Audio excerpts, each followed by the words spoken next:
মরুভূমির মধ্যে এক মেয়ে হাঁটতেছে, সুন্দরী সুস্থির আকর্ষণীয় রমণী, সে হাঁটতেছে। হঠাৎ পিছনে যুবকের আওয়াজ, তো বুঝেন নিরাপদহীন এক মহিলা, সুন্দরী সুস্থির আকর্ষণীয় রমণী, তাগড়া তগড়া যুবক, মারাত্মক শক্তিশালী, সে যদি পিছনে থাকে মেয়ের অবস্থা নেই। জান্নাতুল ফেরদাউস পাওয়ার জন্য দুইটা জিনিসের প্রয়োজন। কয়টা জিনিসের প্রয়োজন ভাই?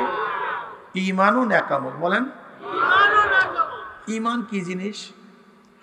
ঈমান শব্দ যদি আমান থেকে হয়, কিসের থেকে? আমান থেকে ঈমান শব্দ যদি আসে, তা আমান শব্দ নিরাপদ। তা মোমেন ঈমান আনার কারণে মাসদার ইসমে ফাইল ইসমে মাফউলের মানা দেয়। তা আমান থেকে যদি ঈমান শব্দ আসে, তার অর্থ কি দাঁড়াবে? মোমেন ঈমান আনার কারণে নিজে নিরাপত্তা লাভ করছে, আর একজনকে নিরাপত্তা প্রদান করছে। মোমেন ঈমান আনার কারণে নিজে নিরাপদ হয়ে গেছে, আর একজনকে নিরাপত্তা দান করছে। তার মানে মোমেন ঈমান আনার কারণে কবর আযাব থেকে নিরাপদ, কিয়ামতের আযাব থেকে নিরাপদ, মিজান থেকে নিরাপদ, পুলসেরাত থেকে নিরাপদ, জাহান্নামের আযাব থেকে সে নিরাপদ হয়ে গেছে। কি আনার কারণে ভাই? ঈমান আনার কারণে সব জায়গা থেকে নিরাপদ হয়ে গেছে। মোমেন ঈমান আনার কারণে আর একজন নিরাপত্তা প্রদান করছে। যখন একজন ব্যক্তি ঈমান আনে, তার কাছে প্রত্যেকটা মানুষ নিরাপদ। যখন একজন মানুষ ঈমান আনে, তখন প্রত্যেকটা মেয়েদের ইজ্জত তার কাছে নিরাপদ। যখন মোমেন ঈমান আনে, তখন তার কাছে সমস্ত মাল নিরাপদ। যখন মোমেন ঈমান আনে, তখন শুধু মাল না, গোটা মাখলুকাত তার কাছে নিরাপদ। মানে মোমেন ঈমান আনার কারণে ধরে নেন গোটা খুলনা শহরটা একটা গোডাউন। এই গোডাউনের মধ্যে লক্ষ লক্ষ কোটি কোটি ডায়মন্ড আছে। কি আছে ভাই? ডায়মন্ড। এখন বুঝেন কি পরিমাণের ডায়মন্ড। এর চাবি আপনার কাছে, এর চাবি আপনার কাছে। এখান থেকে যদি কয়েক হাজার ডায়মন্ড সরান, হীরা সরান, কেউ দেখবে না, কেস হবে না, অপমানিত হবেন না, লাঞ্ছিত হবেন না, কিন্তু দেখবে শুধু কে? চাবি আপনার কাছে, একজন মুমিনের কাছে। আপনি নিশ্চিত থাকেন, আপনি নিশ্চিত থাকেন মুমিন ঈমান আনার কারণে এই যত গোডাউনের হীরকখণ্ড আছে সব তার কাছে নিরাপদ। এখন দেখেন কয়জন আছে মুমিন? সব ভেসাল, সব ধান্দালি, সব ফাইজলামি, সব ফাইজলামি। বুঝেন না? মরুভূমির মধ্যে এক মেয়ে হাঁটতেছে, সুন্দরী সুস্থির আকর্ষণীয় রমণী, সে হাঁটতেছে। হঠাৎ পিছনে যুবকের আওয়াজ, তো বুঝেন নিরাপদহীন এক মহিলা, সুন্দরী সুস্থির আকর্ষণীয় রমণী, তাগড়া তগড়া যুবক, মারাত্মক শক্তিশালী, সে যদি পিছনে থাকে মেয়ের অবস্থা দেখ। কি ভয় পাইছে? কে ভয় নাই? হ্যাঁ, সে তো কাঁপা শুরু করছে, না জানি কি হয়ে যায়। যুবকটা বুঝতে পারছে যে মেয়েটা ভয় পেয়ে গেছে। এবার যুবক পিছন থেকে আওয়াজ দেয়, মেয়ে শোনো, আমি একজন মুসলমান, আমি একজন মুমিন। কি বুঝলেন? কি বুঝলেন? কি নিরাপদ? তোমার ইজ্জত নিরাপদ হয়ে গেছে, তোমার রাস্তা নিরাপদ হয়ে গেছে, তোমার জীবন নিরাপদ হয়ে গেছে, কোনো টেনশন নাই। আমি একজন মুমিন, আমি একজন মুসলমান। হ্যাঁ মেয়ে, তুমি পিছনে আসো, আমি সামনে যাই। কোথায় যাবা? অমুক দেশে, অমুক এলাকা। তুমি রাস্তা বলো, আমি তোমাকে আগে দিয়ে আসি। যদি মেয়েদেরকে রাস্তা দেখান, পিছনে হাঁটবেন না সামনে হাঁটবেন? পিছনে না, খবরদার।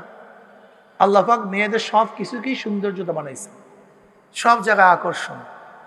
এর জন্য মেয়েদেরকে রাস্তা দেখাবার নিয়ম হলো আপনি সামনে থাকবেন, মেয়েরা পিছনে থাকবে। তুমি পিছনে থাকো, আমি সামনে। নিরাপদ হয়ে গেছে। আছেন একজন এখানে মুমিন ঈমান আনার কারণে প্রত্যেকটা মানুষের ইজ্জত তার কাছে নিরাপদ। নবী আলাইহিস সালাম ফরমান, আল মুসলিমু মান সালামা আল মুসলিমুনা মিন লিসানিহি ওয়া ইয়াদিহি। বুখারীর মধ্যে রাওয়ায়াত আছে। মুসলমান তো ওই ব্যক্তি যার দ্বারা, যার জবান এবং হাতের দ্বারা, তার মানে অঙ্গ প্রত্যঙ্গের দ্বারা সব কিছুর দ্বারা আর একজন মুসলমান নিরাপত্তা লাভ করে, সেই হলো মুসলমান। সেই কি নবী আলাইহিস সালাতু ওয়াস সালাম মুনাফিকরা আলামত বাতাইছেন কয়টা? 3টা। যখন কথা বলে মিথ্যা বলে, ওয়াদা করলে খেলাফ করলে, আমানত রাখলে খেয়ানত করে, ঠিক না? মুসলিমের রওয়ায়াতের মধ্যে আছে ওয়া ইনসাল্লাহু সামা। দেখি কয়জন মুমিন আছে এটাকে বাছাই কাছাই করে আনে, তারপরে বয়ান শুরু হবে। বয়ানে কাজ হয় না কেন? কারণ থাকে। এত বয়ান করি, বয়ানে কোনো ফায়দা নাই, কারণ থাকে। হ্যাঁ, মুসলিমের রওয়ায়াতের মধ্যে আছে ওয়া ইনসাল্লাহু সামা। যে ব্যক্তি মিথ্যা বলে, ওয়াদা খেলাফ করে, আমানতের খেয়ানত করে, যদি এইটা নামাজও পড়ে, সে রোজাও রাখে, তারপরে মুনাফিক। আছেন কয়জন? আল্লাহ। সব জান্নাতে চলিয়া যাবেন, সব জান্নাতে টিকিট কাটছেন, সব জান্নাতে যাবেন। দেখেন গোটা দুনিয়ার মধ্যে মুসলমানরা বিজয় অর্জন করছে কিভাবে? পাশ্চাত্যরা বলছে আমরা তলোয়ারের মাধ্যমে, না, মুসলমান গোটা দুনিয়া বিজয় করছে আখলাক, চরিত্রের মাধ্যমে। কিসের মাধ্যমে? আল্লাহ পাক নবী আলাইহিস সালাতু ওয়াস সালামকে সৃষ্টি করেছে ইন্নাকা আলা খুলুকিন আযীম, সর্বশ্রেষ্ঠ সর্বোৎকৃষ্ট আখলাক দিয়ে আমার নবীকে আল্লাহ সৃষ্টি করেছেন। আমার নবী আলাইহিস সালাতু আখলাক কি ছিল? ওয়াদার অবস্থাটা কেমন ছিল? ইহুদির সাথে তার লেনদেন ছিল। কার সাথে? ইহুদির সাথে লেনদেন। ইহুদি বলছে আপনি এখানে থাকেন, আমি আসতেছি। ইহুদি চলে গেছে। নবী আলাইহিস সালাম, হ্যাঁ ঠিক আছে তুমি আসো, আমি আসি, বলে গেছে। ইহুদি 1 ঘন্টা আসে না, 2 ঘন্টা আসে না, 1 দিন আসে না, 2 দিন ইহুদি, কিন্তু নবী তো সেখানে। 3 দিন হয়ে গেছে। 3 দিন পরে ইহুদির মনে হয়েছে আরে মোহাম্মদকে সাল্লাল্লাহু আলাইহি ওয়াসাল্লাম তাকে তো রাখলাম, কি আসি কি নাই। গিয়া দেখেন নবী আলাইহিস সেখানে। নবী আলাইহিস সালাতু ওয়াস সালাম দেখে বলতে, আমাকে এত কষ্ট দিছো, এত কষ্ট দিছো। বলে আপনি জান নাই কেন? বলে আমি তো ওয়াদা করছিলাম তুমি আসো, আমি এখানে আসি, যদি না পাও আমার ওয়াদা খেলাফ করে নিবে। তুমি আমি কি নবীর উম্মত দাবি করতে পারি? বলে মিথ্যা, ভণ্ডামি, সব ভণ্ডামি, সব ভণ্ডামি আর ভণ্ডামি। কিসের নবীর উম্মত দাবি? হ্যাঁ, সরদার দু আলম আলাইহিস সালাতু ওয়াস সালাম এত আখলাকি ছিলেন, এত আদর্শবান ছিলেন, যা চিন্তাও করা যায় না। তার উম্মতও সেইভাবে ছিলেন। ওমর ইবনে খাত্তাব রাদিয়াল্লাহু তাআলা আনহু বিচারের মাসনাদে ছিলেন, বিচার করছেন, বিচার কার্য শেষ, এবার রাষ্ট্রীয় অন্য কাজে লিপ্ত। এর মধ্যে এক যুবক আসছে, হ্যাঁ আমার এই বিচারটা করে দেন, এই বিচারটা করে দেন। ওমর ইবনে খাত্তাব রাদিয়াল্লাহু বললেন, এতক্ষণ বিচারের মাসনাদে ছিলাম, তখন আসুনি, এখন কিসের বিচার করবো? বললেন না, বিচারটা করে দেন। অমনি মেজাজ খারাপ, ওমর ইবনে খাত্তাব রাদিয়াল্লাহু তাআলা পিঠের উপর একটা বাড়ি দিয়ে দিচ্ছে। যুবক চলে গেছে, কি করবে? হঠাৎ ওমর ইবনে খাত্তাব রাদিয়াল্লাহু চিন্তা করলেন, এই বাড়িটা দিলাম কেন? আমি বিচার করতে পারবো না, বললেই তো হইতো, ও তো চাইতেই পারে, বাড়িটা দিলাম কেন?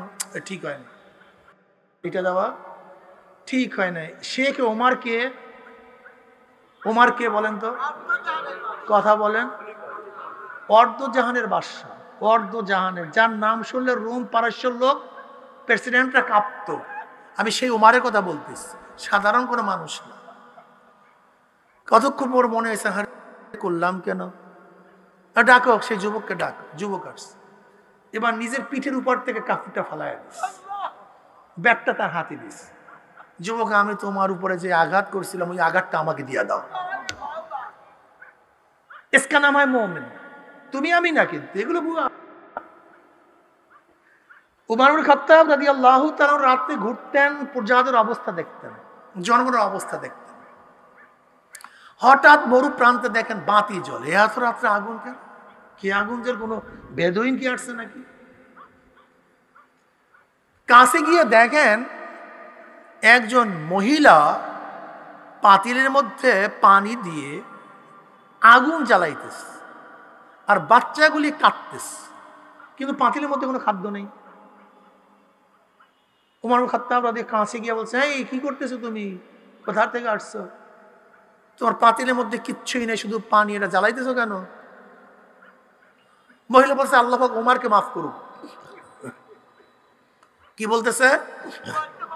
আল্লাহ ওমরকে মাফ করুক, আমার বাচ্চাদেরকে খাদ্য দেওয়ার মতো কোনো খাদ্য আমার কাছে নাই, বাচ্চারা খুবই ক্ষুধার্ত, আমি পাতিলের মধ্যে পানি জ্বালাইতেছি যেন বাচ্চারা মনে করে তাদের জন্য খাদ্য তৈয়ার হইতেছে। ওরা দেখতে দেখতে দেখতে দেখতে কাতরে ঘুমায়া পড়বে, কমপক্ষে নির্যাতন থেকে বাঁচতে পারবে। ওমর ইবনে খাত্তাব রাদিয়াল্লাহু বললেন, ওমর জানবে কিভাবে যে তুমি এখানে ক্ষুধার্ত অবস্থায় আছো? ওমর জানবে কিভাবে? বলে, সে যদি নাই জানে তাহলে তাকে খলিফা হইতে বলছে কে? সে খলিফা হইছে কেন? ওমর রাদিয়াল্লাহু তর্ক বিতর্ক করলেন না, সোজা তার খাদেমকে নিয়ে বাইতুল মালের দিকে দৌড়। এই মোমেন শোনো, যুবকরা বুঝো ইসলাম কি জিনিস। বিয়াকুব, ইসলাম পড়ো নাই, ইসলাম জানো নাই, ইসলাম শোনো নাই। ডেমোক্রেসি নিয়ে পাগল হয়ে গেছে, সোশ্যালিজম নিয়ে পাগল হয়ে গেছে, ক্যাপিটালিজম নিয়ে পাগল হয়ে গেছে। কোথাকার Socrates, Plato, Aristotle, Montesquieu, Locke আর রুশুর বই পইরা পলিটিক্যাল সায়েন্স পইরা পাগল হয়ে গেছে। আব্রাহাম লিঙ্কনের ধ্বজাধারী থিওরি তোমাদেরকে মাথা খারাপ করে ফেলেছে, আর কার্ল মার্কস মাউসুদের লাল বই দিয়ে তোমাকে একেবারে পুরা বলদ বানায় ফেলেছে। ওমর ইবনে খাত্তাব রাদিয়াল্লাহু তাআলা সামান্য একটা ঘটনা গোটা দুনিয়ার রাষ্ট্রের জন্য জরুরি এবং যথেষ্ট।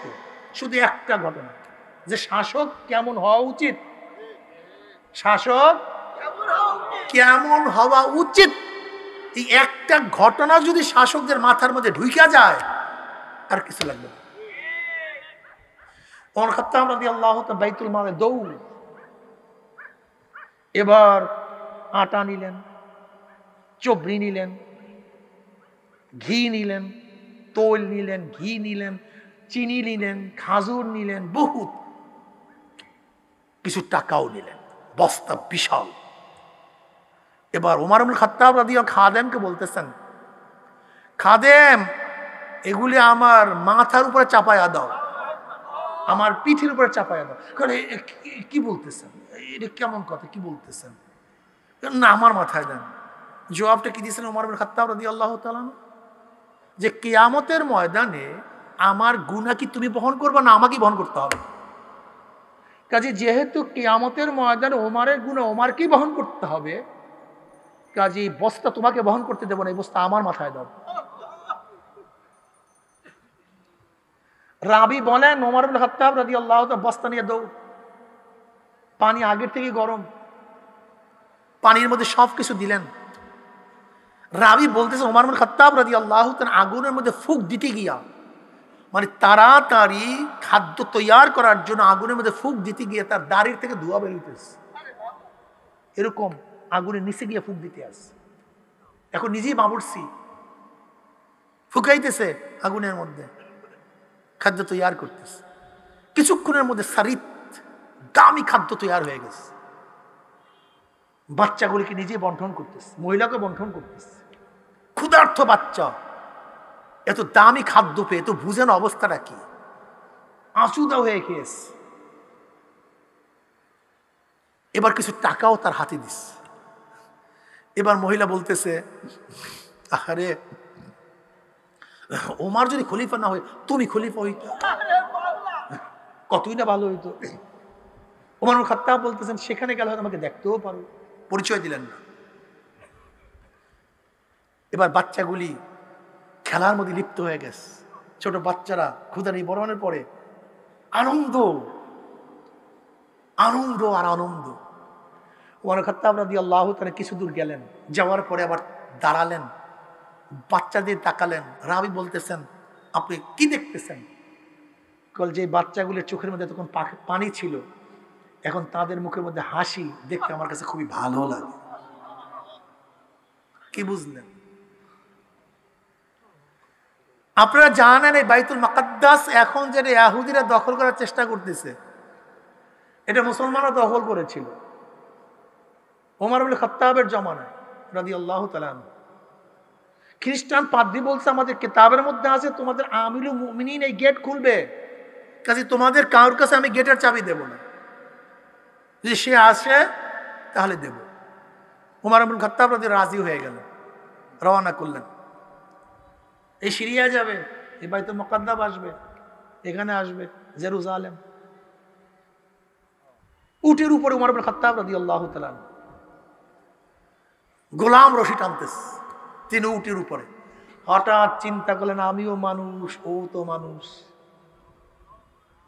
ও একা কষ্ট করবে, আমি একা আরাম করব, হয় না। কিছুক্ষণ পরে বললেন এই গোলাম, তুমি এবার উটের উপরে ওঠো, আমি উটের নিচে, একবার তুমি একবার আমি, একবার তুমি একবার আমি। আল্লাহর কি করিশমা, পালা বদল করে টানতে টানতে যখন বাইতুল মুকাদ্দাসের গেটে ঢুকবেন, রিসিপশনের জন্য সবাই অবস্থান করতেছে, অপেক্ষা করতেছে, সেই সময় পালা পড়ছে ওমর ইবনে খাত্তাব রাদিয়াল্লাহু তাআলা। এখন গোলাম বলতেছে এটা কিভাবে সম্ভব, এটা সম্ভব কিভাবে? আপনি রশি টানবেন, আমি উপরে থাকবো, এটা অন্য কারোর জন্য সম্ভব না, এটা মুমিনদের জন্য সম্ভব, এটা মুসলমানদের জন্য সম্ভব। ঠিকই আল্লাহর কি করিশমা, সবাই রিসিপশন জানাবেন, যে ব্যক্তি উপরে আছে সেই তো খলিফা হবে, সবাই তার উপরে চাদর ধরছে। গভর্নর আসছে, বলে ভুল করতেছো, যে রশি টানে সে হলো খলিফা, আর যে উপরে আছে সে হলো গোলাম। আর দাওয়াতের দরকার হয় না, কোন ওয়াজ নসিহতের কিছু প্রয়োজন হয় না, সব শেষ, সবাই দলে দলে মুসলমান, সব দলে দলে মুসলমান। কয়জন আছেন মুসলমান এখানে, কয়জন ইমানের অবস্থা খুবই খারাপ। শাহ ওয়ালিউল্লাহ মুহাদ্দিস দেহলভী রহমাতুল্লাহ আলাইহি দিল্লির মসজিদে যখন ঢুকতেন, মাথার উপরে রুমাল দিয়ে ঢুকতেন, চেহারা দেখা যেত না। মুরিদরা চিন্তা করে হুজুরের চেহারা দেখি না, কেমন লাগে, হুজুর বুঝতে পারছে। একদিন কি করছেন, হুজুরের রুমালটা এক মুরিদের মাথার উপরে ফালাইয়া দিস,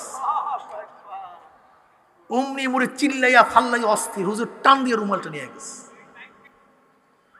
রুমাল টান দিয়ে নিয়ে গেছে। হুশে আসার পরে সাগরেদরা প্রশ্ন করতেছে, কিরে ভাই, হুজুরের রুমাল তোর মাথার মধ্যে দেওয়ার পর তুই অস্থির হয়ে গেলি কেন? বলে ভাই রে, যখন হুজুরের রুমাল আমার মাথার মধ্যে দিছে, আমি তখন দিল্লির মধ্যে দিল্লির জামে মসজিদে মানুষ তো দেখি না, কোন জায়গা থেকে শুয়ার বসা, শ্রীগাল বসা, কুকুর বসা, মানুষ কই বুঝাতে পারিনি। আল্লাহ পাক কালামে পাকের মধ্যে ইউরাফুল মুজরিমুনা বিসীমাহুম ফায়ুখাযু বিন-নাওয়াসি ওয়াল আকদাম, কিয়ামতের ময়দানে মুজরিমদের চেহারা দেখলেই ফেরেশতারা বুঝতে পারবে কোন ধরনের গুনাহ করিয়া কিয়ামতের ময়দানে এই গুনাহগার উঠছে। ঈমানকে ঠিক করেন, মিথ্যা বলিয়েন না, চুরি করিয়েন না, ধোঁকাবাজি করিয়েন না, এটা মুমিনের চরিত্র না, এটা মুনাফিকের চরিত্র। হারাম খায় মুমিন। অধিকাংশ যুবক পোলাপান যখনই বাদাম ওয়ালার কাছে বাদাম কিনে, এদিকে বলে বাদাম মাপেন, ওইদিকে খোটা শুরু করছে। এই যে বিনা অনুমতি ব্যতীত তুমি যে বাদাম খাইতেছো, বাদাম খাও না, পায়খানা খাও, অভ্যাস অভ্যাস। দোস্ত তুই কোথায়? বাড়ি। কলে আমি বাজারে। মিথ্যা, হারাম কবিরা গুনাহ, মুনাফিকের আলামত। এটা কি মুসলমান? মাল 2 নাম্বার বলে 1 নাম্বার, মাল 2 নাম্বার বলে, এ কি ব্যবসায়ী না মুনাফিক? এখন বলেন তো মুসলমানের চরিত্র কই?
2 রাকাত নামাজ পড়লে বেটা মোমেন হয়। আব্দুল্লাহ ইবনে উবাই ইবনে সুলুল তো জীবনভর নামাজ পড়ছে নবীর পিছনে। ও নামাজ কম পড়ে নাই, অনেক নামাজ পড়ছে। মুনাফেকরা নবীর বহুত বয়ান শুনছে, মসজিদে নবীতে বহুত ছিল, কিন্তু মুনাফেক কলবকে ঠিক করতে পারে নাই, কলবকে পরিষ্কার করতে পারে নাই। আমাদের চরিত্র নিয়ে গেছে সব কাফেররা। গোটা জাপানের মানুষগুলি মিথ্যা জানে না, গোটা জাপানের মানুষগুলি ধোঁকাবাজি জানে না। মেঘনা ব্রিজ করছে, 1700 কোটি টাকা বর্ধিত হয়েছে, ফেরত দিয়ে গেছে, লাগে নেই। আসেন একজনও, একজনও নেই, একজনও না। ওদের মধ্যে ঈমান নাই, আখলাক আছে। যেই চরিত্র ছিল মুসলমানদের সেই চরিত্র নিয়ে গেছে ওরা, এর জন্য ওরা গোটা দুনিয়ার মধ্যে বাদশাহী করে। আর তোমার আমার কিচ্ছু নাই, শুধু আছে একটা শরীর আর দাবি। আখলাক বলতে কিচ্ছু নেই, চরিত্র বলতে কিচ্ছু নেই। চরিত্রর নাম মানুষ, এই চেহারার নাম মানুষ না, এই হাত পার নাম মানুষ না। আবু জাহেলের হাত পাও ছিল, আবু জাহেলের চক্ষু ছিল, চেহারা ছিল, উতবা সাহেবেরও চেহারা ছিল, হাত পাও ছিল, কিন্তু মানুষ না, মানুষ না। মানুষ ভিন্ন জিনিস। মানুষ হন, চরিত্রবান হন, আখলাকি হন। চরমনের মুজাহিদরা যদি মিথ্যা কথা বলে, ওয়াদা খেলাফ করে, আমানতের খেয়ানত করে, কিসের চরমনের মুজাহিদ? তোমাকে কেটা বলছে তোমাকে চরমনের মুজাহিদ হওয়ার জন্য? হ্যাঁ, চরমনেওয়ালারা বেশি লোক চায় না, কিছু লোক তৈয়ার করতে চায়, সংখ্যা চায় না। ইঁদুর যতই সংখ্যায় হোক না কেন, বিড়ালের মেয়াও শুনলে সব পালায়া যায়, কথা ঠিক না? বাঘ সংখ্যা যতই কম হোক না কেন, কার হুঙ্কারে সে পালায় না। চরমনাইওয়ালারা কিছু এমন মানুষ চায়, যেই মানুষগুলি কেমন হবে?